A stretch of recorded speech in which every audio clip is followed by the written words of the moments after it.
فرشتہ اس کو لانے والا، اور امام الانبیاء جناب محمد الرسول اللہ صلی اللہ علیہ وسلم، جن کے صدقے میں مجھے اور آپ کو پیدا کیا گیا، جن کے صدقے میں اس پوری کائنات کو بنایا گیا، میرے اور آپ کے ماں باپ کو پیدا کیا گیا، اگر وہ نہ ہوتے تو کچھ بھی نہ ہوتا۔ اگر نبی پاک صلی اللہ علیہ وسلم کو اس دنیا کے اندر اللہ کو بھیجنا نہ ہوتا تو اس کائنات کو بناتا ہی نہیں اللہ نے بنایا ہی اس لیے ہے کہ اپنے محبوب کو بھیجا اس کائنات کے اندر۔ تو جس ذات پر نازل کیا گیا وہ کائنات کی سردار جناب محمد رسول اللہ صلی اللہ علیہ وسلم ہے۔ تو تینوں کتنی بڑی بڑی ہستیاں ہیں، اس لیے فرمایا کہ اگر اللہ کی ذات میں شک کرے گا تو کافر بن جائے گا، اور جبرائیل علیہ السلام کی ذات میں شک کرے گا تو ایمان سے نکل جائے گا، اور جناب محمد رسول اللہ صلی اللہ علیہ وسلم کی ذات کے متعلق ذرہ برابر بھی اگر شک و شبہ پیدا ہو گیا تو کچھ بھی تیرے پاس نہیں رہے گا، ایمان، اسلام، قرآن کچھ بھی نہیں ہے تیرے پاس۔ بھیجنے والا اللہ، اِنَّا نَحْنُ نَزَّلْنَا الذِّكْرَ، ہم نے اس کو نازل کیا ہے، اور لانے والا نزل بِهِ الروح الامین، اللہ نے فرمایا کہ روح الامین اس کو لائے ہیں، اور جس ذات پر نازل کیا گیا نزل علی محمد، قرآن کریم کے اندر خود اللہ فرماتا ہے محمد صلی اللہ علیہ وسلم پر نازل کیا گیا یہ قرآن، تو پھر شک کیسے ہو سکتا ہے؟ جب تینوں واسطے اتنے مضبوط ہیں،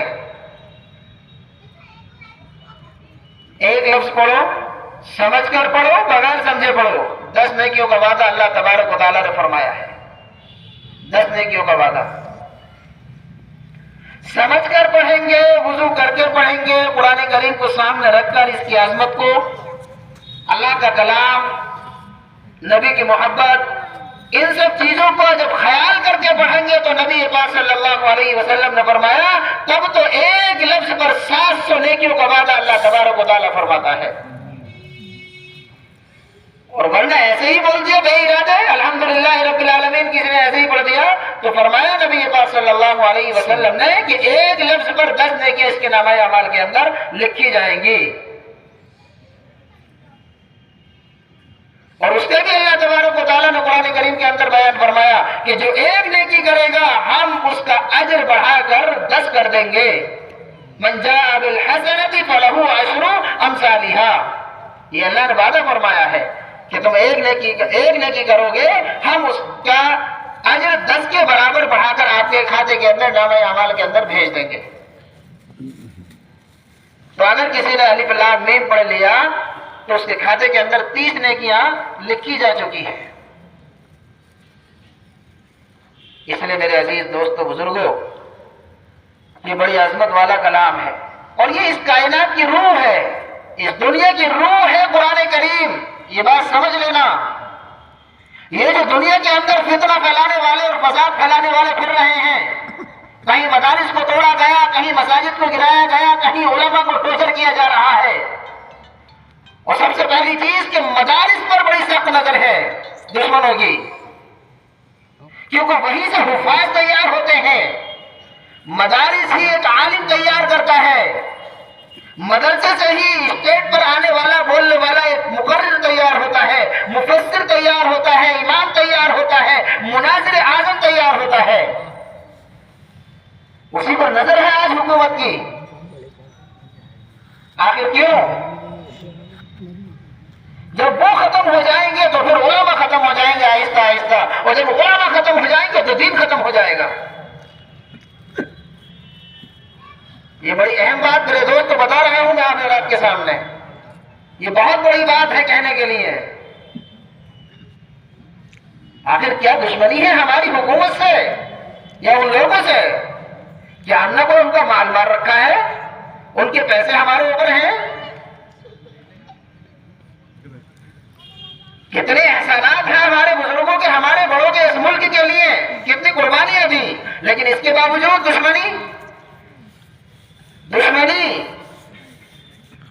سے نہیں ہے، میری ذات سے نہیں ہے، بلکہ میرے اندر جو عقائد ہے، جو ایمان ہے، جو قرآن ہے، جو نبی کی محبت ہے، اس سے دشمنی ہے۔ اصل بات یہ ہے دشمنی اس سے ہے۔ آج ہی کہہ دو کہ ہم تمہارے ساتھ ہیں، کوئی ایمان نہیں، کوئی نماز قرآن نہیں، نعوذ باللہ. آج ہی کہہ دو ساری تکلیفیں اور ساری ٹینشن ختم ہے, کوئی بھی آپ کو تکلیف دینے والا نہیں, سویدھاؤں کے ڈھیر لگ جائیں گے.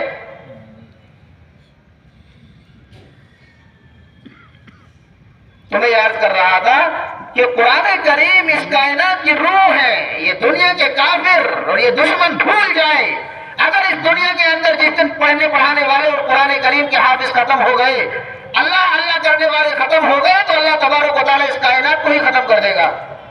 تم بھی نہیں رہو گے اس کائنات کے اندر. آپ نے سنا ہوگا قیامت کے آنے سے پہلے 40 سال پہلے اللہ تبارک و تعالیٰ قرآن کریم کے الفاظ کو اٹھا لے گا. یہ روایت ہے, حدیث ہے, اللہ کے نبی نے فرمایا قیامت کے آنے سے 40 سال پہلے اللہ تبارک و تعالیٰ قرآن کریم کے الفاظ کو اٹھا لے گا. جیسے جسم کے اندر روح ہوتی ہے, اگر روح نکل جائے تو یہ جسم سارا کا سارا بیکار ہے, مٹی ہے, کیڑوں مکوڑوں کی غذا ہے. ویسے ہی یہ قرآن کریم اس کائنات کی, اس دنیا کی روح ہے. اگر یہ قرآن کریم ختم کر دیا گیا, قرآن کریم کے پڑھنے پڑھانے والے ختم ہو گئے, تو پھر یہ کائنات بھی بالکل ڈھیر ہو جائے گی, ختم ہو جائے گی. اللہ کو اس کی ضرورت نہیں ہے, یہ باقی نہیں رہے گی. اس لیے میرے عزیز دوستو بزرگوں, بڑا عظیم کلام ہے یہ اس کائنات کی, اس دنیا کی روح ہے. ہمیں اس کی حفاظت کرنی ہے. اپنی زبان کے ذریعے جیسے بھی ہماری حیثیت ہے, ہمیں اس کو باقی رکھنے کی محنت کرنی ہے, جدوجہد کرنی ہے اور کوشش کرنی ہے. تو اللہ تبارک و تعالیٰ نے فرمایا الف لام میم ذالک الکتاب لا ریب فیہ, فرمایا یہ وہ کتاب ہے جس کے اندر کوئی شک و شبہ نہیں.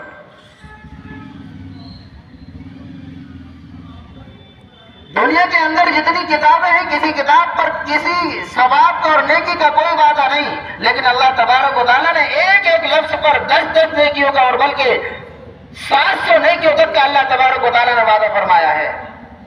یہ تو پڑھنے والے کی بات ہے, ہم پڑھتے نہیں ہیں, صرف سنتے ہیں. اللہ تبارک و تعالیٰ نے فرمایا کہ جو بندہ سنے گا اس کے بھی نامہ اعمال کے اندر اتنی ہی نیکیاں لکھی جائیں گی جتنی پڑھنے والوں کو ملیں گی.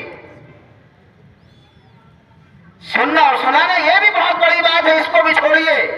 آپ نہ تو سنتے ہیں نہ پڑھتے ہیں. پڑھنے پڑھانے والوں سے اگر محبت کر لیں اور ان کے سروں پر ہاتھ پھیر دیں محبت کا, تب بھی اللہ تبارک و تعالیٰ نامہ اعمال کے اندر ثواب اور نیکیاں پہنچا دے گا.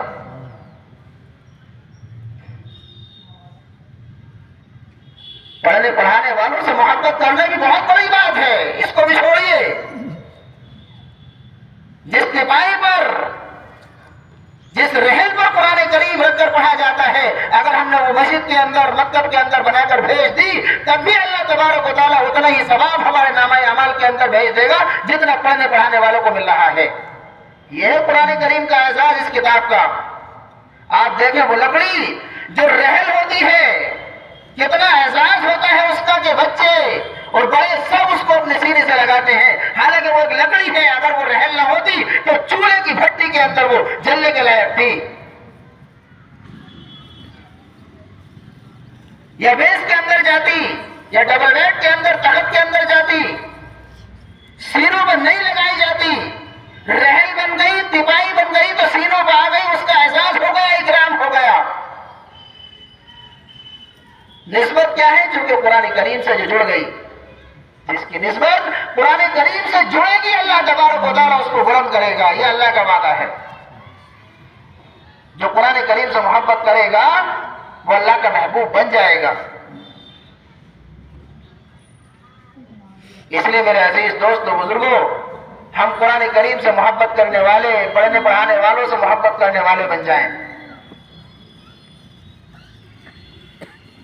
ایک واقعہ کتابوں کے اندر لکھا ہے, مظفر نگر کے علاقے کا واقعہ ہے. منشی رحمت علی, میں نے واقعہ ابھی کتاب کے اندر پڑھا, میں سنا ہوں, ہو سکتا ہے کسی کو فائدہ ہو جائے.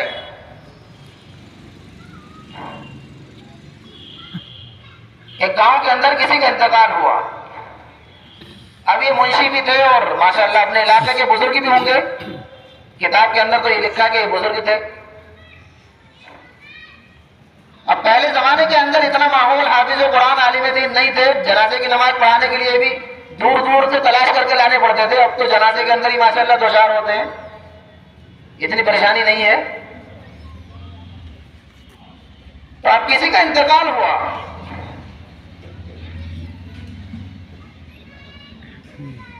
اب یہ وہاں پر جنازے کے اندر پہنچ گئے. کسی نے کہا کہ جنازے کی نماز حضرت آپ پڑھائیں گے. بولے ٹھیک ہے. اور ایک جگہ لکھا ہے کہ مرنے والے نے بھی وصیت کی تھی کہ میری جنازے کی نماز رحمت علی جو منشی ہے وہ پڑھائیں گے. کل ملا کے بہرحال جنازے کی نماز پڑھائی، اور اس کے بعد منشی رحمت علی یہ قبر کے اندر بھی اترے جنازے کو قبر کے اندر رکھنے کے لیے. دفن ہو گیا. دفن کے بعد میں پتہ یہ چلا کہ جو ان کا جو منشی گیری کا جو کارڈ تھا، جو سرٹیفکیٹ تھا، وہ جیب کے اندر نہیں ہے. اب انہوں نے غور و فکر کیا ہوگا تو پتہ یہ چلا کہ بولے میں نے قبر کے اندر اترا تھا، میت کو اتارا تھا اور میں جھکا تھا، وہیں پر میرا وہ سرٹیفکیٹ اور وہ کارڈ گرا ہے. یقین ہو گیا. مشورہ کیا کہ بھائی میری نوکری کا مسئلہ ہے، سرکاری نوکری ہے، کہ کوئی جائز شکل ہو قبر کو کھولنے کی تو یہ میں نکال لوں. تو کسی نے اجازت دے دی کہ ہاں نکال سکتے ہیں. قبر کھودی گئی. یہ اکیلے قبر کے اندر گئے اور جیسے ہی قبر کھلی تو لکھا ہے کہ قبر کے اندر سے جنت کی خوشبو آ رہی تھی. عجیب و غریب خوشبو قبر کے اندر سے، اور گلاب کے پھولوں سے قبر پوری کی پوری بھری ہوئی تھی. انہوں نے اپنے کارڈ تلاش کیا اور تلاش کرنے کے بعد میں باہر آ گئے اور قبر کو ویسے کے ویسے ہی کر دیا جیسی تھی. اور فوراً بھاگے بھاگے اس بندے کی بیوی کے پاس گئے اور جا کر معلوم کیا کہ اماں جان یہ تو بتاؤ کہ آپ کے شوہر کا کون سا ایسا عمل تھا، کوئی عجیب و غریب کوئی الگ سے کوئی عمل کرتے تھے آپ کے شوہر؟ بولے نہیں. بولے کوئی نہ کوئی تو بات تھی. اب انہوں نے اپنا وہ واقعہ نہیں بتایا جو قبر کے اندر دیکھ کر آئے تھے، پہلے بیوی سے معلوم کر رہے ہیں. تو بیوی نے بتایا کہ ہاں ایک عمل تھا ان کی زندگی کے اندر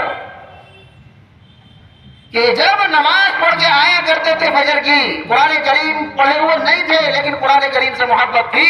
یہ قرآن کریم کو کھولتے اور کھولنے کے بعد میں ہر انگلی پر ہر لائن پر انگلی رکھتے اور کہتے کہ اللہ تو نے یہ بھی سچ فرمایا. ہر آیت پر کہ اللہ تو نے یہ بھی سچ فرمایا، تو نے یہ بھی سچ فرمایا. بولے روزانہ 45 سال میں ان کے نکاح میں رہی ہوں، میں نے یہ عمل ان کی زندگی کے اندر دیکھا. قرآن کریم پڑھنا نہیں آتا تھا لیکن یہ عمل روزانہ ایک پارے کے اوپر ہر آیت کے ساتھ ہر لائن کے ساتھ میں یہ ہوتا تھا.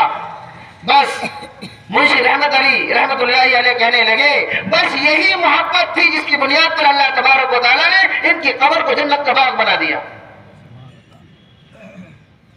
بس یہی محبت تھی.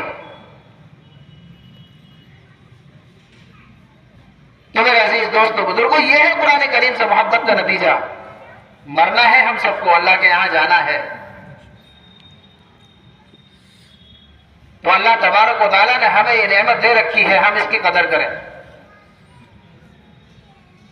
ورنہ تو حالات ایسے بنتے جا رہے ہیں کہ پڑھنا چاہیں گے لیکن پڑھنا نہیں دیا جائے گا. ایسے حالات بنتے جا رہے ہیں. آپ حضرات کے سامنے سب کچھ ہے، مجھ سے زیادہ آپ جانتے ہیں نیٹ کی دنیا میں کہ کیا گل کھلائے جا رہے ہیں اور کیسی پابندیاں اور کیسی مشکلات پیدا کی جا رہی ہیں. اللہ تبارک و تعالیٰ نے یہ وقت دیا ہے، یہ زندگی دی ہے، ہم اس کی قدر کرنے والے بن جائیں. ورنہ جو اسپین کے اندر ہوا، جو برما کے اندر ہوا، یا جو فلسطین کے اندر چل رہا ہے، وہ سارے کے سارے حالات آپ کے سامنے ہیں. اسپین کے اندر ایسے حالات، میں نے واقعہ وہاں پر پڑھا کہ ایک عالم وہاں پر گئے گھومنے کے لیے، تو ایک عورت بھاگی بھاگی آئی، ان کی داڑھی کرتا اور ٹوپی اور پگڑی دیکھ کر اس کے احساس ہوا اس کو کہ یہ عالم ہے اور یہ مسلمان ہیں. بس اس عورت نے اتنا سمجھ لیا اور آ کر معلوم کرنے لگی کہ آپ مسلمان ہیں. اسپین کا واقعہ. کہ ہاں مسلمان ہوں۔ بولے قرآن کریم آپ جانتے ہیں؟ بولے ہاں جانتا ہوں۔ حضرت نے فرمایا کہ جانتا ہی نہیں بلکہ قرآن کریم میرے پاس موجود ہے۔ حضرت کے بیگ کے اندر قرآن کریم رکھا ہوا تھا، تو فرمایا کہ قرآن کریم جانتا ہی نہیں بلکہ میرے ساتھ میں بھی موجود ہے۔ تو وہ عورت تڑپ گئی اور کہنے لگی کہ حضرت قرآن کریم کو دکھا دو، میں نے اپنی زندگی میں قرآن کریم کو ابھی تک دیکھا نہیں ہے۔ ہمارے ملک کے ایسے حالات ہیں کہ قرآن کریم سارے کے سارے ختم کر دیے گئے، میری آنکھیں ترس رہی ہیں کہ میں قرآن کریم کو دیکھ لوں۔ قرآن کریم ان حضرت نے نکال کر دکھایا تو اس نے بہت دیر اس کو اپنی آنکھوں سے لگایا، سینے سے لگایا اور روتی رہی اور کہا کہ زندگی میں پہلی مرتبہ میں نے قرآن کریم دیکھا ہے۔ آج ہمارے ہاں الماریوں کے اندر رکھا ہوا ہے اور دھول چڑھے جا رہی ہے، پڑھنے والے موجود نہیں۔ یہ ناقدری نہیں تو اور کیا ہے؟ ورنہ تو وہ دن دور نہیں کہ حالات ایسے بن جائیں کہ پڑھنا چاہیں تو نہ پڑھ سکیں، ایسے حالات بن جائیں کہ داڑیاں رکھنا چاہیں تو رکھنے نہ دی جائیں، نمازیں پڑھنا چاہیں تو پڑھنے نہ دی جائیں۔ اللہ نہ کرے وہ حالات بن جائیں اور وہ فضا بنائی جا رہی ہے اس ملک کی، تو اس وقت سے آنے سے پہلے ہم قرآن کریم سے محبت کرنے والے کم از کم اگر ہم نہیں ہیں پڑھے ہوئے تو ہمارے بچے تو قرآن کریم کے پڑھنے والے بن جائیں، قرآن کریم کو اپنے دلوں کے اندر لینے والے ہمارے کم سے کم بچے تیار ہو جائیں۔ یہ قرآن کریم سے محبت کا تقاضا ہوگا۔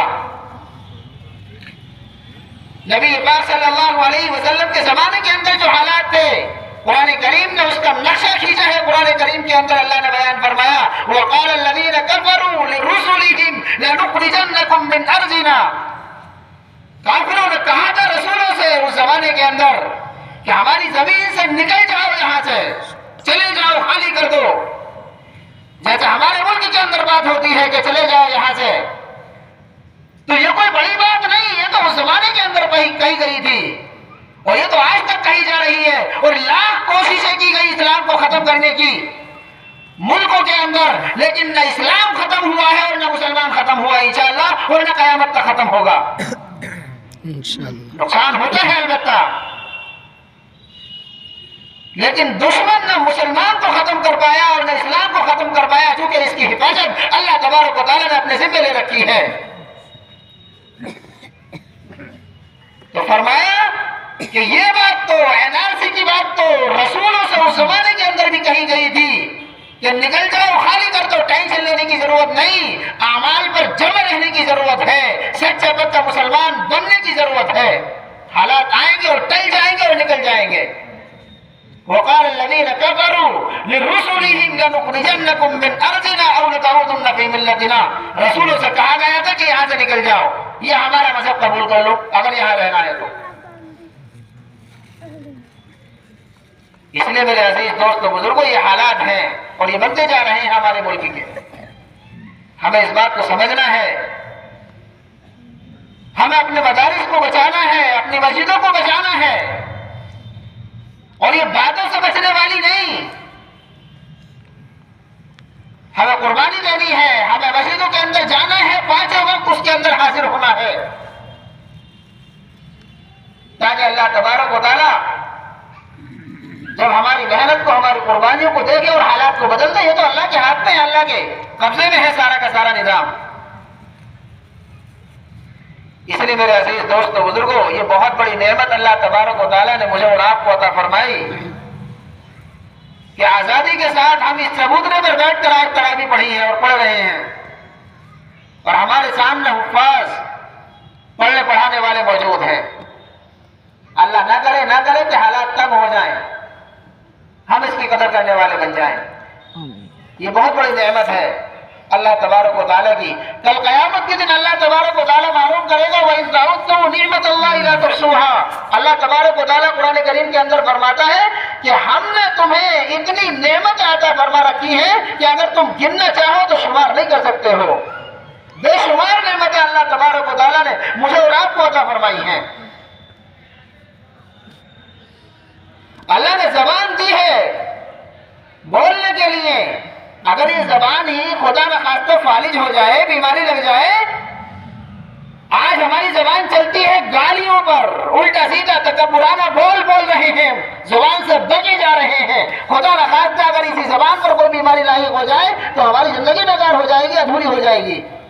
اسی زبان کے ذریعے سے کاروبار ہے, تجارت ہے, لین دین ہے, دکانداری ہے, زندگی کا پورا حصہ اسی زبان کے ذریعے سے چل رہا ہے.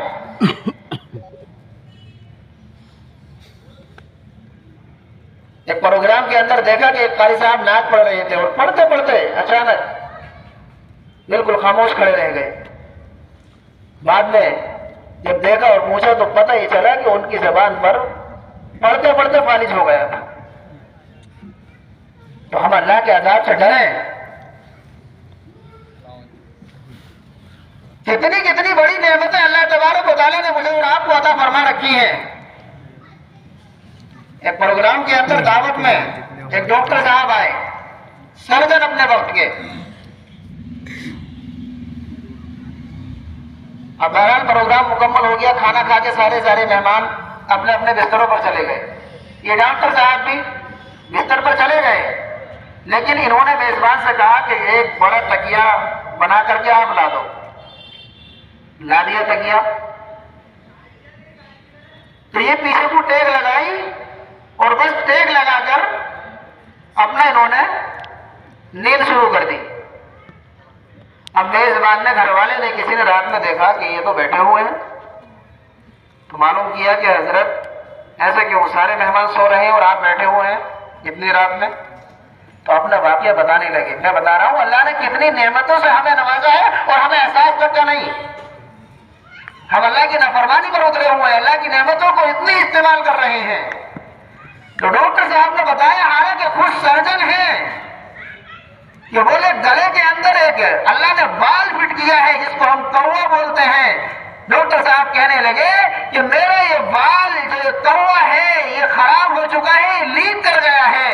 میں کھانا کھاتا ہوں, پانی پیتا ہوں, اور کھانا کھانے کے بعد میں جب لیٹتا ہوں تو اندر کی چیزیں باہر آنے لگتی ہیں. بولے 22 سال ہو گئے مجھ کو لیٹے ہوئے, لیٹ کر نیند مجھ کو اب یہ میسر نہیں. اللہ نے مجھ سے نعمت چھین لی ہے اور ہم روزانہ ٹانگیں پھیلا کر روزانہ 12 گھنٹے اور 8 گھنٹے سوتے ہیں, اور ہمیں احساس بھی نہیں کہ لیٹ کر سونا بھی اللہ کی کوئی نعمت ہے. کھانا کھانے کے بعد آپ الٹے ہو جائیں, پورے ٹانگوں اوپر کر لیں, کچھ بھی باہر نہیں آئے گا. اللہ کا سسٹم ہے. لیکن اسی کے اندر بیماری پیدا ہو جائے تو سارا نظام زندگی کا خراب ہو جائے اور زندگی برباد ہو جائے, ادھوری ہو جائے. لیٹ کر سونا کہاں کا, ساری دولت اور اس پر ساری چیزیں خرچ ہو جائیں گی. تو یہ اللہ کی نعمتیں ہیں جو اللہ تبارک و تعالیٰ نے مجھے اور آپ کو عطا فرما رکھی ہے. اس لیے ہم قدر کرنے والے بن جائیں ان نعمتوں کی. اگر ناقدری کی تو پھر اللہ تبارک و تعالیٰ یہ نعمتیں ہم سے اور آپ سے چھین لے گا, اور جب نعمت چھین جاتی ہے تو اس کا واپس آنا بہت مشکل ہو جاتا ہے. ایک واقعہ لکھا ہے, ہارون رشید یہ بادشاہ تھے بہت بڑے, ان کو پیاس لگی. ہارون رشید رحمت اللہ علیہ کو پانی منگایا, خادم سے پانی لایا گیا. اب وہیں پر ایک اللہ والے بزرگ بیٹھے تھے, انہوں نے کہا کہ بادشاہ سلامت رک جاؤ تھوڑی دیر. بولے رک گئے, ٹھیک ہے بتائیے. بولے بتاؤ کہ آپ کو سخت پیاس لگ رہی ہو اور آپ کا حلق خشک ہو رہا ہو اور پوری دنیا کے اندر کہیں پر پانی نہ ہو, پوری دنیا کے اندر پانی نہ ہو, اور صرف ایک گلاس پانی آپ کے پاس موجود ہو. بتاؤ اس ایک گلاس پانی کو ایسی حالت میں کتنی قیمت دے کر خرید لو گے؟ اب اللہ والے تو اللہ والے ہوتے ہیں.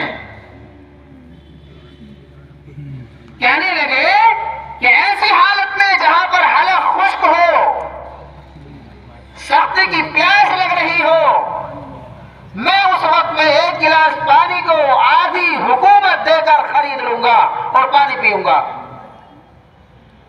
پھر حضرت بزرگ کہنے لگے کہ اچھا یہ بتاؤ کہ آپ نے پانی پی لیا اور خدا نخواستہ یہ جو پیشاب ہے, پانی پیٹ میں پہنچ کر جو پیشاب بنا ہے, اگر خدا نخواستہ یہ بند ہو جائے اور پوری دنیا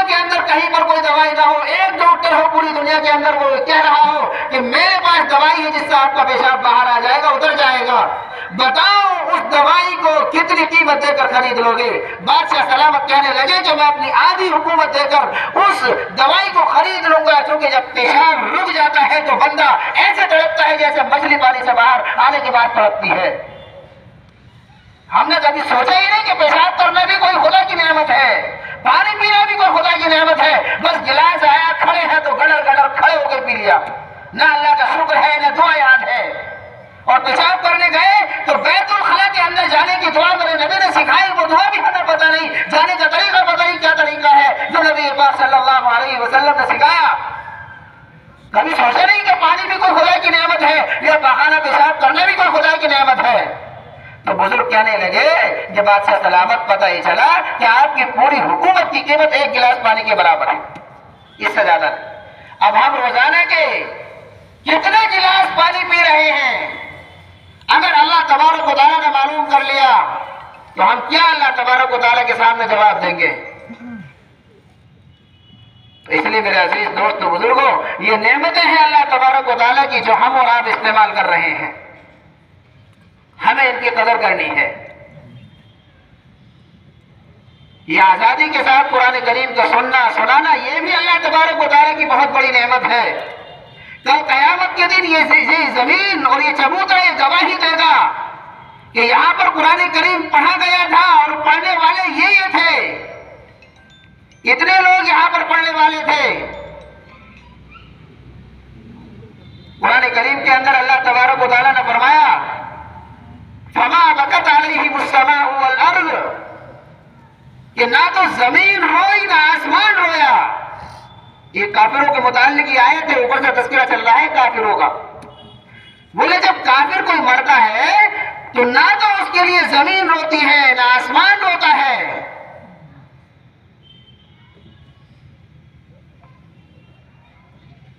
اور جب کوئی ایمان والا بندہ کوئی فوت ہوتا ہے، دنیا سے رخصت ہوتا ہے، تو فرمایا کہ اس کے لیے زمین بھی روتی ہے آسمان بھی روتا ہے۔ جن جگہوں پر وہ نماز پڑھتا تھا وہ جگہیں روتی ہیں، جن دروازوں سے اس کا رزق اترتا تھا وہ دروازے اس کے لیے روتے ہیں۔ اسی لیے اللہ تبارک و تعالیٰ نے فرمایا فما بکت علیہم السماء والارض، نہ تو آسمان رویا نہ زمین روئی۔ تو ہم ایسے نہ بنے اس کائنات کی دھرتی پر، اس دنیا کے اندر کہ ہمارے لیے نہ تو زمین روئے نہ آسمان روئے۔ کم از کم ایسی زندگی گزارے دنیا کے اندر کہ آسمان بھی روئے اور زمین بھی روئے۔ ایسا نہ ہو کہ آسمان بد دعائیں کر رہا ہے کہ چلا گیا، ٹھیک ہوا، بہت حرام کماتا تھا، بہت غلط کرتا تھا، بڑی بدتمیزیاں کرتا تھا، دھوکہ دیتا تھا، جھوٹ بولتا تھا، ناجائز کام تھے، کاروبار تھے اس کے، صحیح ہوا، ختم ہو گیا۔ کم از کم میں تو بچ گیا۔ وہ زمین کہیں بد دعا نہ کرے جس زمین پر یہ بندہ رہتا تھا کہ ٹھیک ہوا، بڑا فسادی تھا، بڑا جھگڑالو تھا، بڑی ناجائز حرکتیں تھیں اس کی، کہیں ایسا نہ ہو۔ اس لیے میرے عزیز دوستو بزرگوں، ہمیں ان چیزوں پر بہت توجہ دینی ہے اور بہت دھیان دینا ہے کہ کل قیامت کے دن یہ زمین ہمارے اور آپ کے لیے بتائے، یہ کیمرہ ہے اللہ تبارک و تعالیٰ کی طرف سے۔ 8 کیمرے ہر بندے کے ساتھ اللہ تبارک و تعالیٰ کے ساتھ فٹ ہیں، لگے ہوئے ہیں ہر وقت میں۔ جہاں پر کیمرے ہوتے ہیں وہاں پر چوریاں بہت کم ہوتی ہیں، لیکن ہمیں پتہ نہیں کہ 8 کیمرے اللہ تبارک و تعالیٰ کی طرف سے چل رہے ہیں روزانہ ہر بندے کے ساتھ میں، اور بندہ مکاریوں میں لگا ہوا ہے۔ جو منہ میں آیا وہ بول دیا، جو سامنے آیا کرتا چلا گیا، جو جی میں آیا وہ اپنی خواہش جہاں چاہی پوری کر لی۔ اللہ تبارک و تعالیٰ کا بڑی سخت پکڑ ہوگی ایسے بندے کے ساتھ میں۔ اس لیے میرے عزیز دوستو بزرگوں، ہمیں بہت سوچ کر سمجھ کر اس کائنات کے اندر زندگی گزارنی ہے۔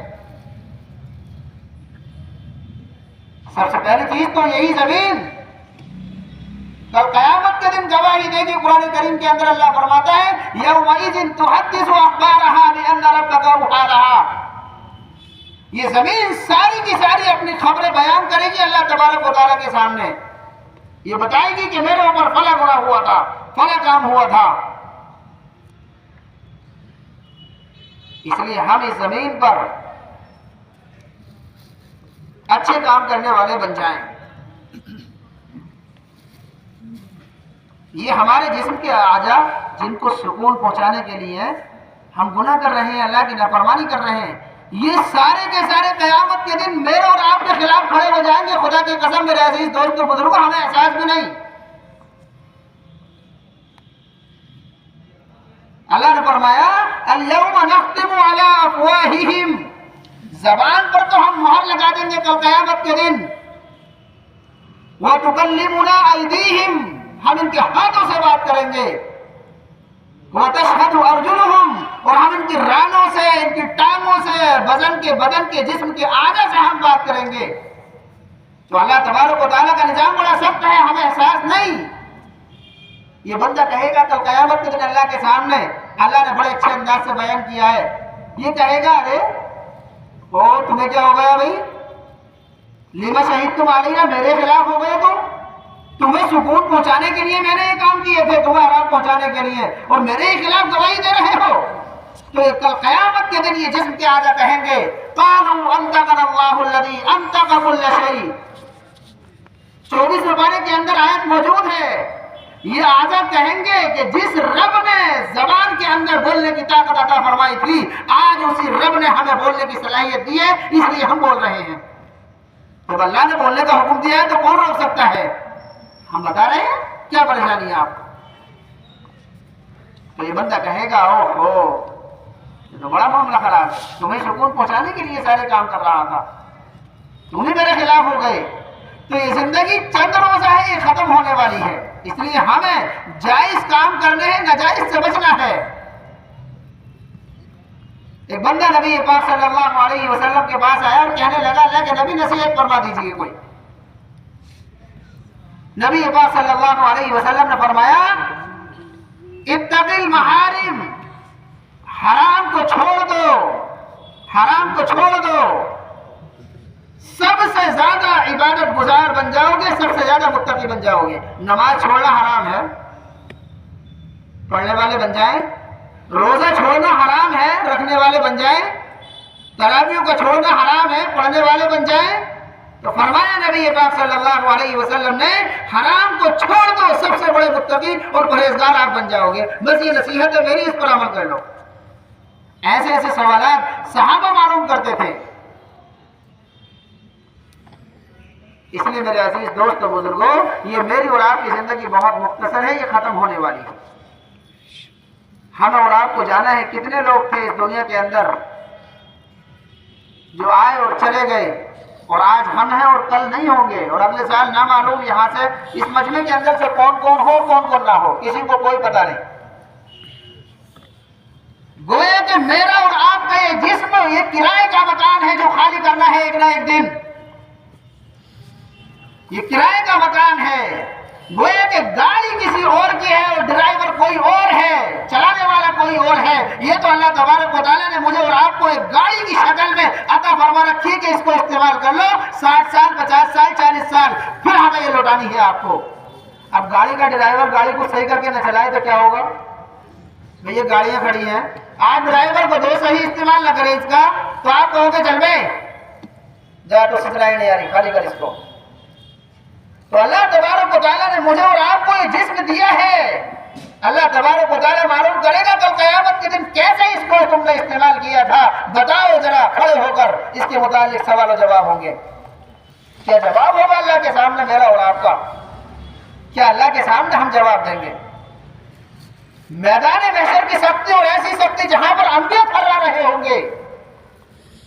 حضرت عیسیٰ علیہ السلام کے متعلق آتا ہے کہ اللہ تبارک و تعالیٰ معلوم کرے گا عیسیٰ علیہ السلام کی قوم سے کہ تم نے شرک کیوں کیا تھا میرے ساتھ میں، تم کیوں دوسرے خداؤں کو مانتے تھے، ان کی عبادت کرتے تھے، ان کو پوچھتے تھے، بتاؤ تو صحیح ذرا. تو عیسیٰ علیہ السلام کی قوم کہے گی ہمارے نبی نے ہم کو حکم دیا تھا، بچنے کے لیے وہی کہہ دیں گے. عیسیٰ علیہ السلام بھی وہیں پر موجود ہوں گے. اللہ کے دربار سے ایک آواز آئے گی جب قوم کہے گی کہ عیسیٰ علیہ السلام نے ہمیں شرک کرنے کا حکم دیا تھا. فرمان شاہی سے ایک آواز آئے گی، اللہ اللہ تبارک و تعالیٰ فرمائے گا انت قلتا، کیا تم نے ان کو حکم دیا تھا شرک کرنے کا؟ لکھا ہے روایت کے اندر نبی پاک صلی اللہ علیہ وسلم فرماتے ہیں کہ جب یہ آواز آئے گی، اس آواز کے اندر اتنی ہیبت ہوگی، اتنا رعب اور دبدبہ ہوگا، اتنا ڈراؤنا یہ لفظ ہوگا کہ عیسیٰ علیہ السلام کے بدن سے، روح سے، جہاں جسم کا روح ہوتا ہے، ان کی جڑوں سے خون کی بوندیں نکل آئیں گی ڈر کے مارے۔ ایسی حیبت ہوگی جیسے ڈر کے وقت میں کچہری کے یا آدمی ڈی ایم کے سامنے، پولیس کے سامنے کھڑے ہو کر کانپتا ہے اور پسینے نکل جاتے ہیں اس کے۔ وہ تو بادشاہوں کا بادشاہ ہے۔ انبیاء حضرت عیسیٰ علیہ السلام کے بدن سے، روح کی جڑوں سے خون کی بوندیں نکل کر باہر آ جائیں گی۔ ایسی حیبت ہوگی۔ میری اور آپ کی کیا حیثیت؟ کتنے گناہگار ہیں صبح سے لے کے شام تک؟ کیا اللہ کے سامنے جواب دیں گے؟ تو اس لیے میرے عزیز دوستوں بزرگوں، ہمیں اس دنیا کے اندر بڑی صحیح زندگی گزارنی ہے، بہت سوچ سمجھ کر زندگی گزارنی ہے۔ یہ کرائے کا مکان ہے، اس کو خالی کرنا ہے، ہمیں ذہن میں رکھنا ہے کہ اللہ کے سامنے اس کو پیش کرنا ہے، بس اس کا حق ادا کرنے والے بن جائیں، اس کو صحیح استعمال کر لیں۔ جو اللہ تبارک و تعالیٰ نے یہ باڈی، یہ جسم دیا ہے، اس کو ہم صحیح استعمال کر لیں تو ہماری دنیا بھی کامیاب ہے اور مرنے کے بعد بھی ہماری زندگی کامیاب ہے۔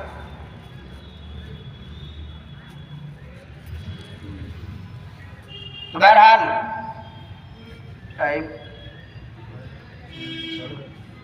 دعا کرا دی جائے اور بیان کیا جائے۔